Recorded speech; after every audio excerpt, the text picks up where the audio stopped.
2 poems in it.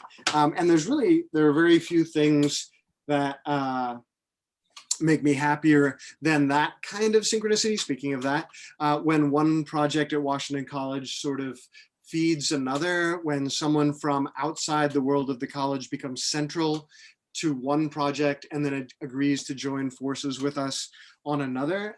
So that made me very happy when Ashley agreed to come and teach at the conference as well. The other synchronicity we just noticed is that the logo on the slide for the conference is actually not the right cherry blossom from the conference logo. It's actually from the magazine logo.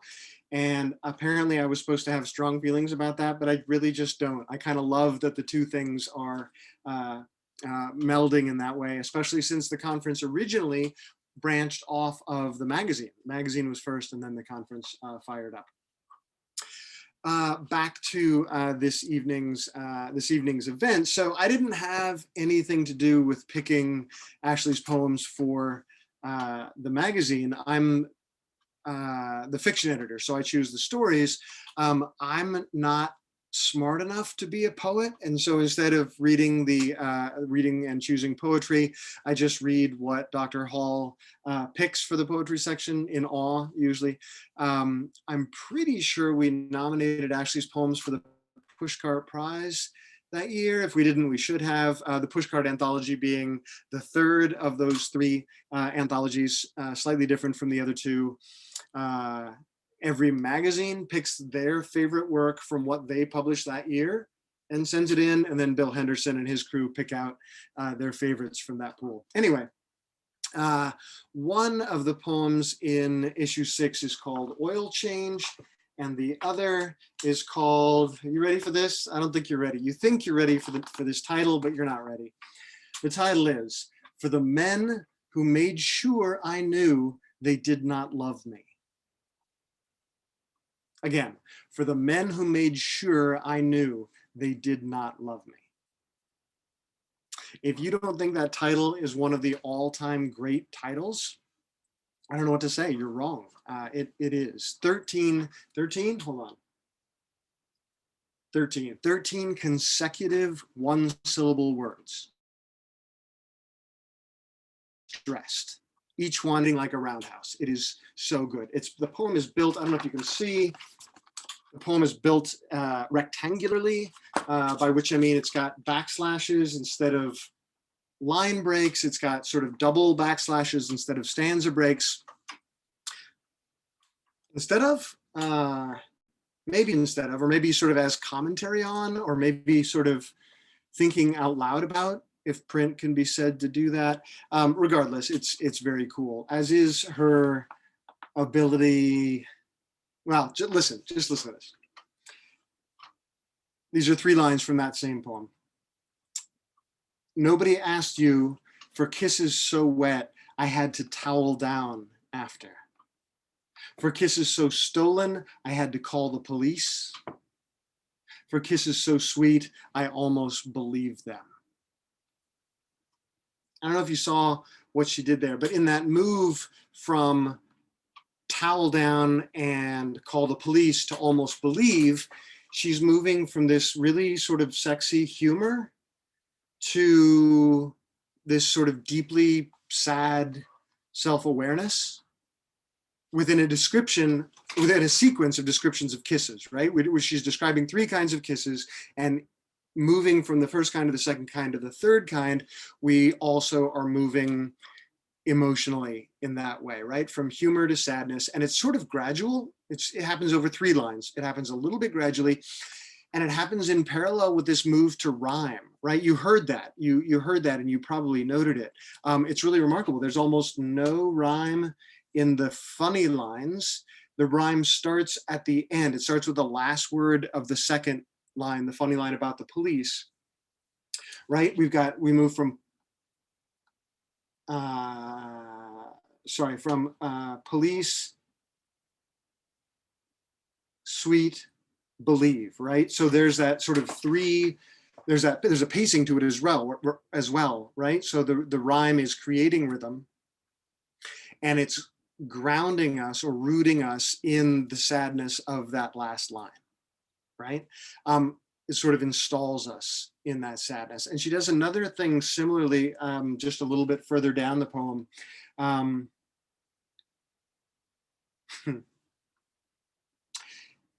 Ain't nobody asked for songs, for your off-key whining, for your on-key whining, but still sour somehow, right? That move from off-key to on-key but is funny. And then we hit the word sour, right? A sour note in the world of music, right? Of on-key and off-key, but also sour like bad milk, right? Like a relationship that you've left out of the refrigerator too long. It is a remarkable set of lines. Ashley M. Jones holds an MFA in poetry from Florida International University, and she is the author of Magic City Gospel from Hub City Press in 2017, Dark / Thing from Pleiades Press 2019, and Reparations Now! From Hub City Press 2021. Her poetry has won the Rona Jaffe Foundation Writers Award, the Lena Miles Weaver Todd Prize for Poetry, a fellowship from the Alabama State Council on the Arts, the Lucille Clifton Poetry Prize, and the Lucille Clifton Legacy Award. Her poems and essays appear in or are forthcoming at CNN, Poetry, the Oxford American, and many other places. She teaches at the Alabama School of Fine Arts, co-directs Penn Birmingham, and is the founding director of the Magic City Poetry Festival. Please help me welcome Ashley Jones.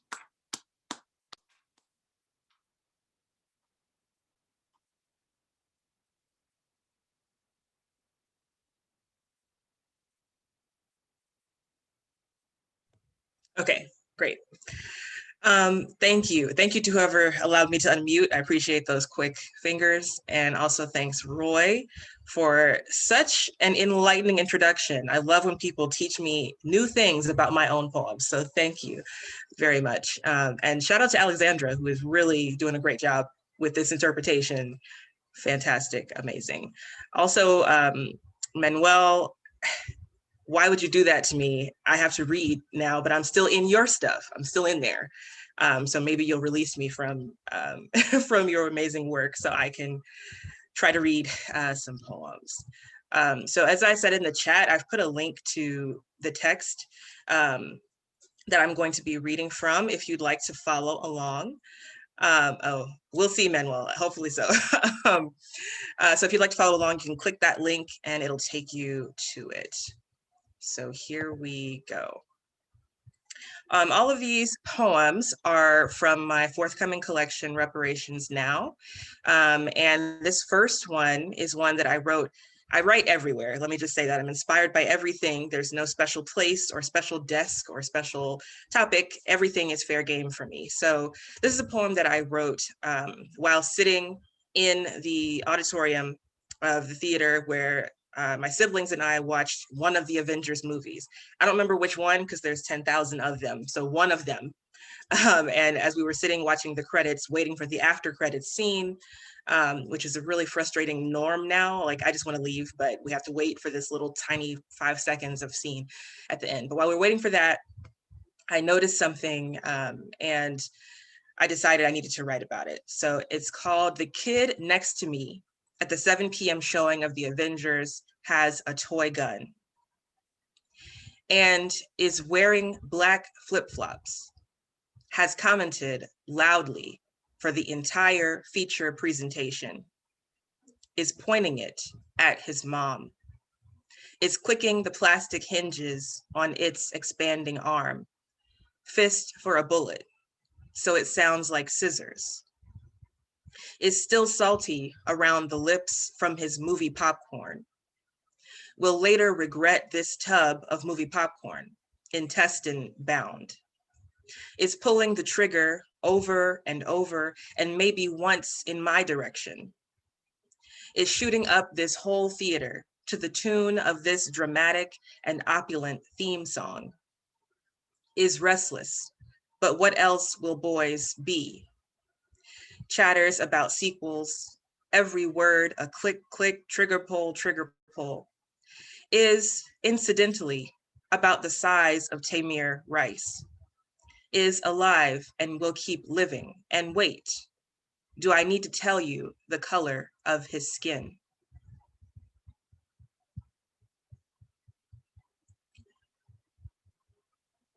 So the next piece that I'll read, for those who are in my class, you know this form because we explored it yesterday. It's the Ghazal form, Ghazal, which is an Arabic form. And I'm not going to go through the whole spiel. I mean, the students, if y'all want to put in the chat what the rules are for this poem, you can. But you'll notice a repeated phrase at the end of each couplet. And this Ghazal I wrote in an airplane, actually. Before the pandemic, I did a lot of flying back and forth to different states to do readings. And it meant that I was gone from my family a lot. You know, my mom, dad, sisters, and brother. We're a very close family. And so, you know, while I was gone, I would just be like, man, I wonder what they're doing. And on this particular flight, it occurred to me that my phone had the app that's connected to the security camera on my parents' house. So weirdly enough, I spent a lot of time on that flight watching the backlog of footage from my parents' home security camera. And at the time, I think I had maybe I wasn't 30 yet when I wrote this poem, but I was nearing 30 and I was starting to think a lot about, you know, what time can do. And of course, that made me very existential and thinking about, you know, my parents. And at the time, I had not lost a parent. My father recently passed away. So this poem feels different now when I read it. But anyway, it's just a poem that reminds me that you can sort of revisit those people who are lost or who are not with you at that moment. But also time is sort of a thief in many ways. So home security. 2,300 miles away from home, and I'm watching the tiny camera attached to the back of my parents' house. Brother dragging the black trash bin to the curb. Sisters hum to the back door with her key and bag in hand. The breaths of our quiet house.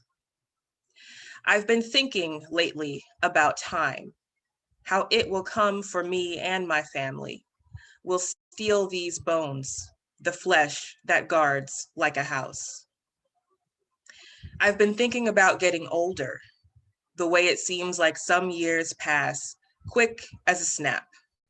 My life between two fingers, my body an aging house, the cracks and creaks down the halls. How did I become so old that I can start to see the end of this horizon? My mind a house full of impending pain, imminent pain. My father's face a tomb of tears at his mother's grave. My mother's sighs through the Greensboro house, now emptied of my grandmother's body. The way a headstone smiles, come now. Did you think you'd really live forever? On the home security camera, my house looks indestructible.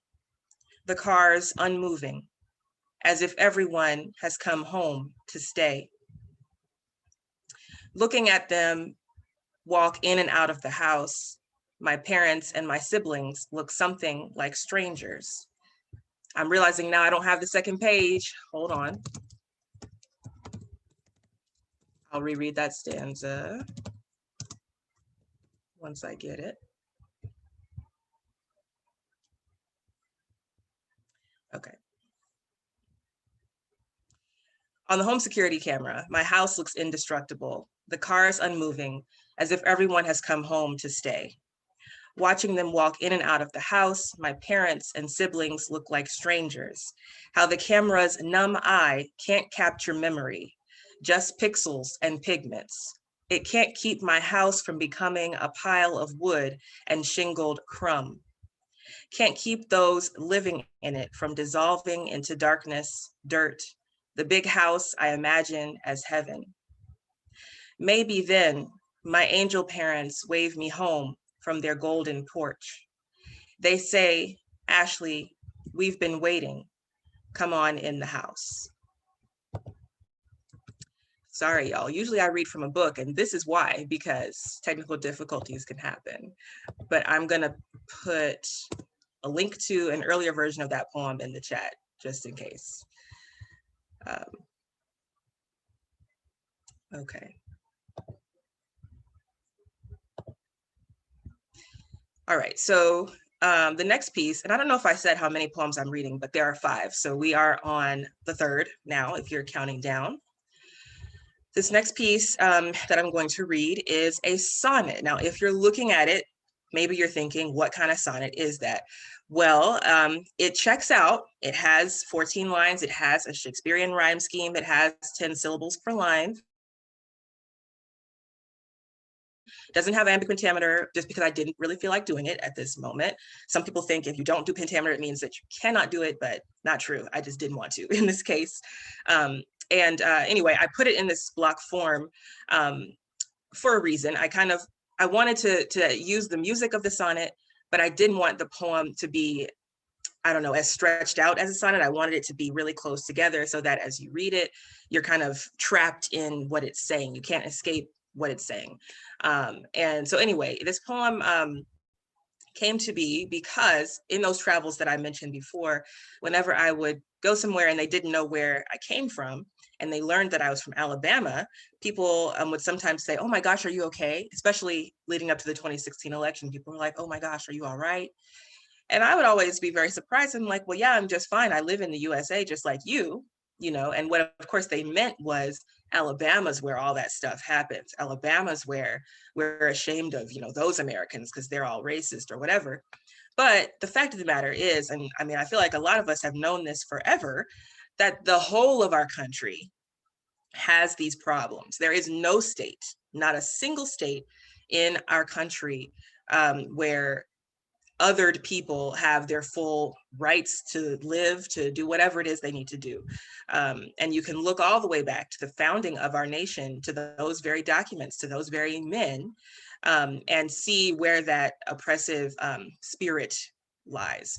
So this poem is an attempt to sort of combat that idea. And it begins with an epigraph from Dr. King.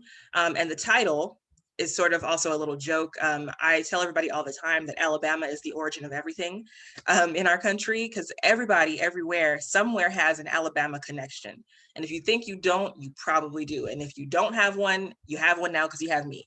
So anyway, this is all y'all really from Alabama.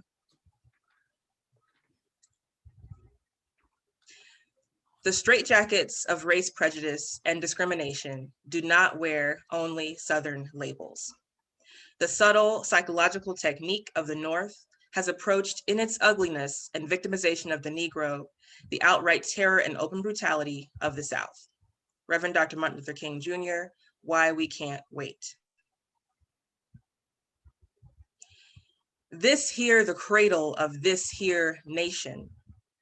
Everywhere you look, roots run right back south. Every vein filled with red dirt, blood, cotton. We the dirty word you spit out your mouth. Mason-Dixon is an imagined line. You can theorize it or wish it real, but it's the same old ghost, see-through, benign. All y'all from Alabama. We the wheel turning cotton to make the nation move. We the scapegoat in a land built from death. No longitude or latitude disproves the truth of founding fathers' sacred oath. We hold these truths like dark snuff in our jaw. Black oppression's not happenstance, it's law.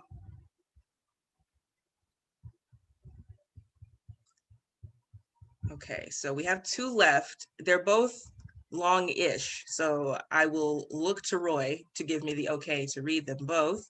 Awesome.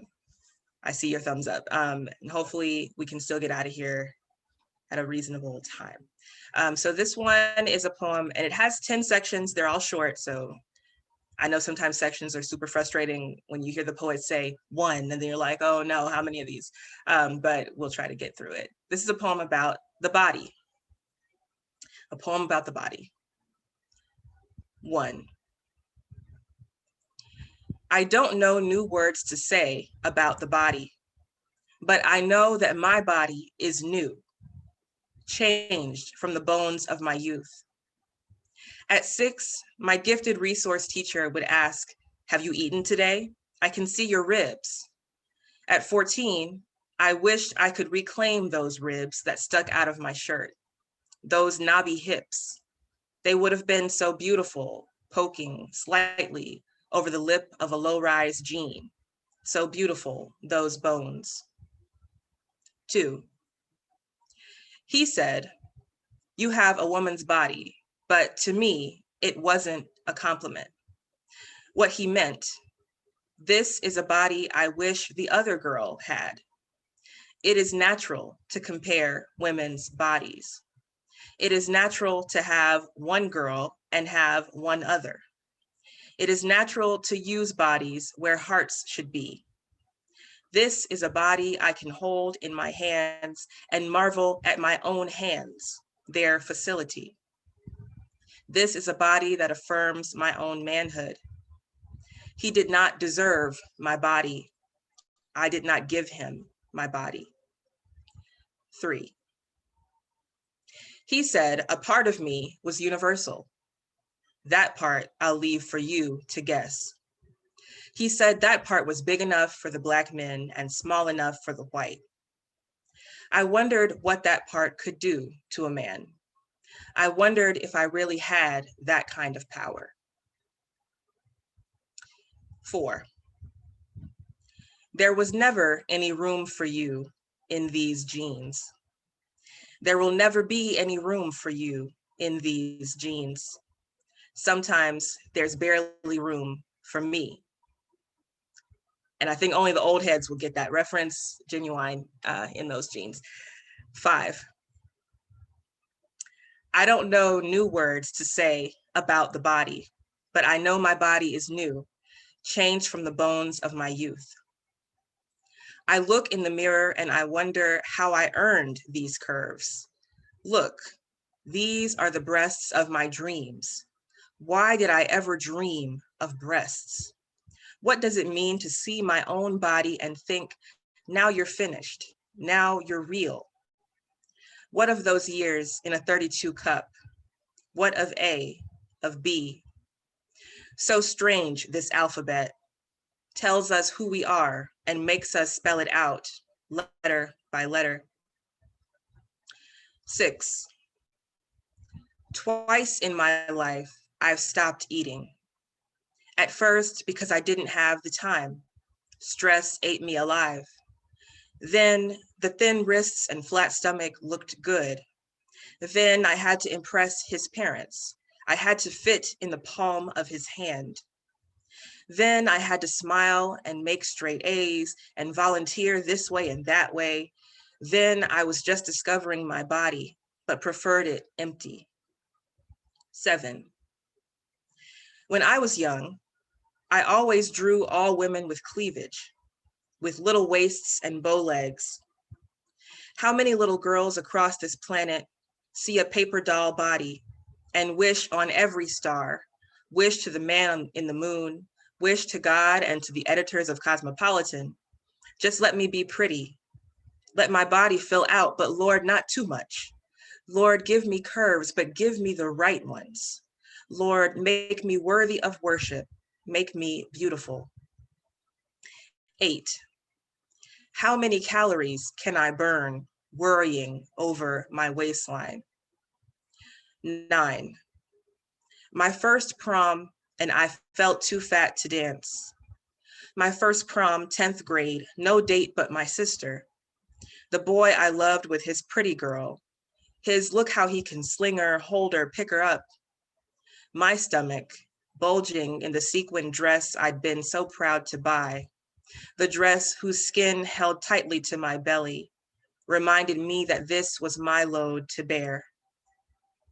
10, on the street, I brace myself for the eyes. Men in their cars, on their bikes, on their own 2 feet, watch me. Some shout, "Pretty lady, pretty girl," they say. They deem me worthy of this bastardized praise. Is this worthiness enough? Okay, last poem. We've made it to the end. This is a poem about the South. I was commissioned by Garden and Gun magazine, which is really strange because I don't read Garden and Gun magazine. In fact, when they emailed me, I was like, I don't know if y'all know that I'm not really down for guns or like, you know, that whole thing. But they were doing a book with HarperCollins called Southern Women. And the editor contacted me because she had somehow read my work somewhere and she wanted me to write a piece about being a Southern woman.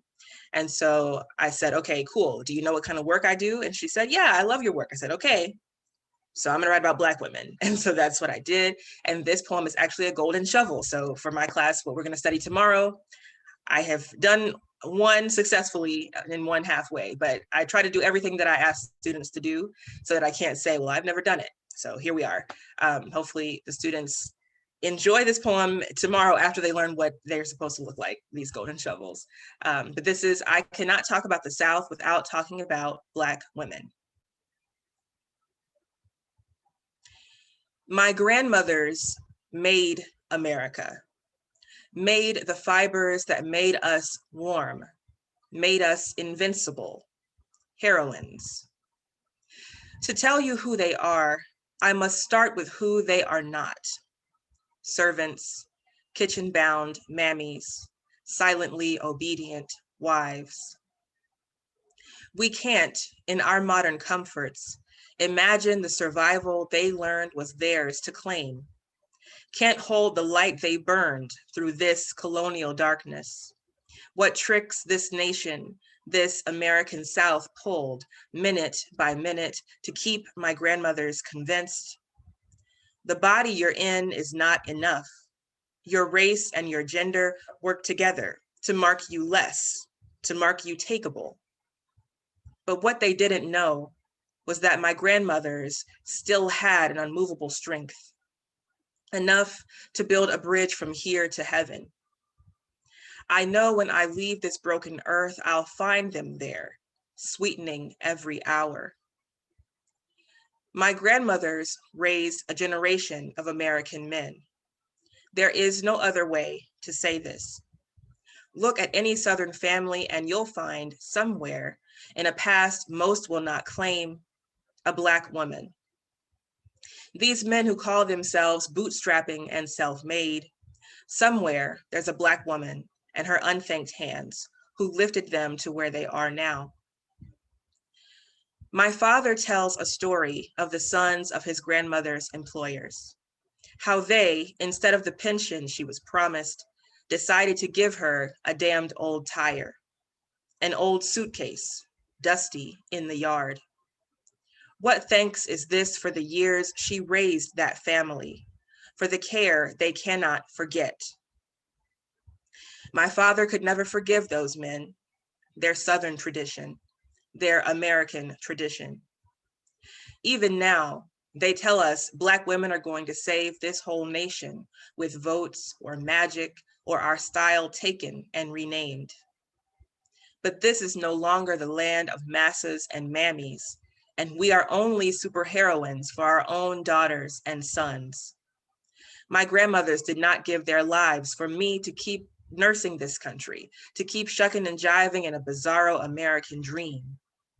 My grandmothers are worth more than this corrupt remembering. Now there is no room for the Dixieland lie. We no longer hold these truths you made us accept. Under God, yes. We hear him singing a song of powerful love despite the united hate of America. Grandmothers, women made of salt and spirit, you are faith continuous. Continue us, raise us to be heroes and heroines, to tell this country that we are not mules, not beasts. You, an army of workers and wives, we hid our fears and woes in your indestructible, ever-present ladiness. The blood you pass down to us is all we will ever need to save our lives. Thank y'all.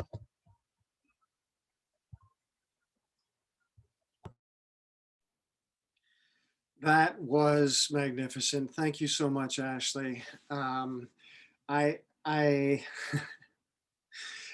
the answer to your question about whether or not you should keep reading is always yes. Just keep reading, please. Just keep reading until you're hoarse, until like you decide to stop, because that will always be the right answer. Manuel, for you as well. Thank you both so much for those fabulously powerful pieces of work that you've just given us.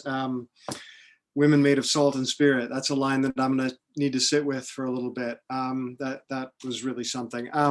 So yeah, I will always care more about hearing the next great line than I will about getting anywhere on time. And not just because I'm bad at getting places on time anyway, but because of the lines. Thank you both. So that brings us to the near end of another day. Thank you to all of you for coming. Next up is board game night. I know that the interns have some spectacular games lined up for you. I'll give everybody a couple of minutes to do whatever's necessary before they head on over there. To all the rest of you, I offer my thanks, and I look forward to seeing you tomorrow morning. Thank you once again to Alexandra for the ASL interpretation, and thanks to our readers, and thanks to all of you for showing up. Good night, everybody.